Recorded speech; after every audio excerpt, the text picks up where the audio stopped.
I said to Bibi, don't make the same mistake we made in America. I'm not supplying the weapons that have been used historically to deal with Rafah. Have those bombs, those powerful 2,000-pound bombs, been used to kill civilians in Gaza? Civilians have been killed in Gaza as a consequence of those bombs and other ways in which they go after population centers.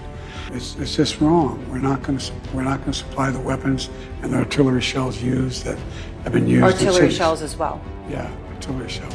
Just to understand what they're doing right now in Rafah, is that not going into Rafah as you define it yet? They haven't gone into the population centers. What they did is right on the border, and it's causing problems with right now in terms of with Egypt, which I've worked very hard to make sure we have a relationship and help.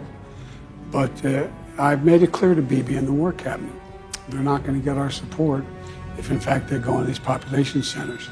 We're not walking away from Israel's security, we're walking away from Israel's ability to wage war in those areas. So it's not over your red line yet?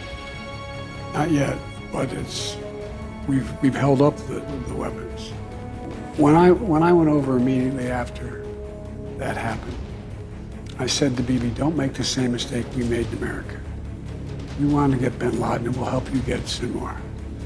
But we went into Afghanistan it made sense to go get bin Laden. It made no sense to try to unify Afghanistan. The images that people see out of Gaza are horrific. In that frustration here in the U.S. on college campuses, hear the message of those young Americans. There's a legitimate right to free speech and protest. There's not a legitimate right to use hate speech. There's not a legitimate right to threaten Jewish students.